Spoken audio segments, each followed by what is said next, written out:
Marc, je suis vraiment excitée à l'idée de me lancer dans mon propre commerce. Mais je me sens un peu perdue en ce qui concerne toutes ces formalités administratives et fiscales. Tu pourrais peut-être m'aider, toi qui as déjà une société. Bien sûr, Sandrine. Je peux essayer de partager ce que j'ai entendu à ce sujet avec toi. Alors, pour commencer, tu vas avoir besoin de choisir une forme juridique pour ta société. Une SARL ou une entreprise individuelle pourrait être une très bonne option pour toi. Ça a l'air compliqué.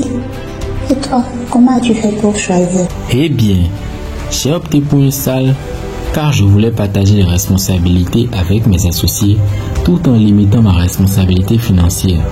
Mais ça dépend vraiment de tes objectifs et de ta situation personnelle. D'accord, je vois. Et en ce qui concerne les impôts, comment ça se passe? Je ne suis pas sûr de comment ça marche exactement en tant qu'entrepreneur. Tu devras payer des impôts sur les bénéfices que tu réaliseras avec ton commerce. Mais chaque forme juridique a ses propres règles en matière d'imposition. Donc, il serait sage de consulter un expert en la matière pour t'aider à naviguer à travers tout ça. C'est un peu difficile avec le coût que proposent ces experts. Attends une minute. Mais oui, as-tu entendu parler de l'Instant Fiscal Bénin? Il donne des conseils pratiques sur les impôts à payer en fonction du type d'entreprise que tu as. Peut-être que ça pourrait nous aider à y voir plus clair. Ah non, je n'en ai jamais entendu parler. Ça semble intéressant. Tu penses qu'il pourrait nous guider dans tout ce détail fiscal? Ça vaut la peine d'essayer, non? On pourrait au moins obtenir quelques conseils utiles pour démarrer.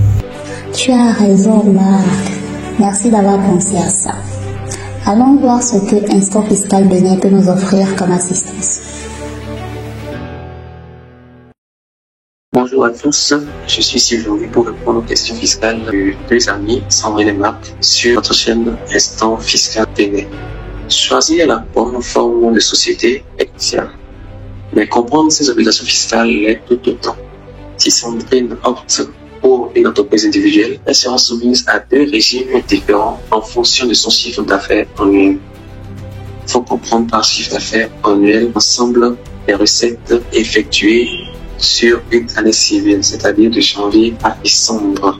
Pour un chiffre d'affaires inférieur à 50 millions, par exemple, elle payera la TPS, la taxe professionnelle synthétique, à hauteur de 5% de son chiffre d'affaires annuel.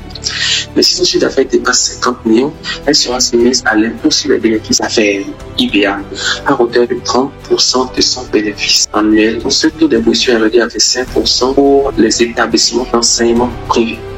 Cependant, si Sandrine choisit de se constituer en SARL, société à responsabilité limitée, elle sera automatiquement assujettie à l'impôt sur les sociétés avec un taux de 30% pour le droit commun et de 25% pour les industries et les établissements d'enseignement privé. Pour plus de détails sur les obligations fiscales spécifiques à chaque type d'impôt, je vous encourage à consulter nos précédentes vidéos sur nos différentes chaînes TikTok, LinkedIn, YouTube, etc.